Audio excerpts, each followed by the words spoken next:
níbi tí mo wá ń bá a lọ tó bá wá dọjọ́ ọ̀la ní ìsìn ìyá yìí ni ó wá sunkún wá sórí ayélujára táwọn obìnrin àjàràbùkà kan àwọn obìnrin tó fi ń ṣépè fóbìnrin tí wọ́n mọ̀ ṣe women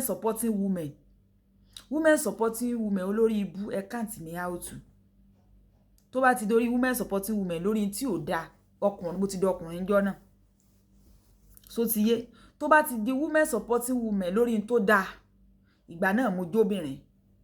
ni wọ́n wá bọ́ta after ìyá rẹ ni no matter what ó yẹ kó lè take care ìyá rẹ nígbò bá dórí ọkùnrin story o changes tó bá dórí àwọ obìnrin a mọ̀ sí women supporting women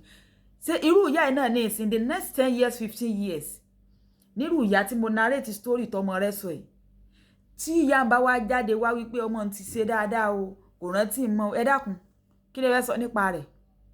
ẹ mọ̀ ní ìyá rẹ̀ sáà ni àbí ìyá rẹ̀ sáà ni ẹni tí ò bá sáà ti fẹ́ kọ́ lọ́hún dá lẹ́jọ́ kò mọ̀rú ọ̀rọ̀ tí ò mọ̀ dá lórí ayélujára kì í sọ̀rọ̀ pé mo fi ń ṣe content nìkan o kò ń sọ̀rọ̀ wípé mo rówó gbà lórí rẹ̀ nìkan o lẹ́yìn tó jẹ́ pé ẹ monetize page yín ẹ mọ̀ rántí àtúbọ̀tán pẹ̀lú gbogbo ẹjọ́ tẹ́ ẹ bá ń dá torí báwo ni òbí tí ó ṣe wá lóhun rí máa bẹ́ẹ̀ lọ́dọ̀ ń ṣẹlẹ̀ káàkiri o ẹlòmíì báyìí tó bá lọ kó ọmọ lọ́kọ ọkọ rẹ̀ yóò mọ̀ bá ṣaṣẹ́wọ̀ ara wọn tán yóò tún fọmọ sènè ìyàwó yóò tún mọ ṣaṣẹ́wọ̀ àti ẹ̀ náà àbí oríṣiríṣi story kan là ń gbọ́ káàkiri ìyàwó wọn ní sọ fẹ́ lé ń kú òǹlé ni ìyá ọmọ nù ọ ní sọ fẹ́ lé ọkú òǹlé ni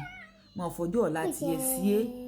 mọ̀ fi sí è gbowó ọmọ rẹ̀ ṣe ń fẹ́ bọ̀ sọ̀rọ̀ wípé ẹ wo ń tọkọ yín ṣe fóun ṣe lọ́ọ́ sàn jágbe mọ́ sọ tún fẹ́ lé mi bí ní mọ̀ fọjọ́ ọ̀la tiẹ̀ sí é wọn bá yí ara rẹ̀ jẹ́ báwọn ọlọ́run ó bá yín mójútó ọlọ́run ó bá yín ṣe kí ni yóò bá yín ṣe òbí ìyá ọmọdé mímọ̀ tí máa ń ká òjì lórí ọmọ ìyá ọmọ wọn mọ̀ tí máa ń gbárùkù ti ọmọ tí ìfẹ́ ká yí ọmọ ó bàjẹ́ ṣùgbọ́n ẹ̀yin obìnrin kan wà tó jẹ́ wípé ọlọ́run ni kó ṣàánú alájìkẹ́rì ní ẹ bá ń like ẹ comment ẹ share ẹ subscribe ó dàbọ̀.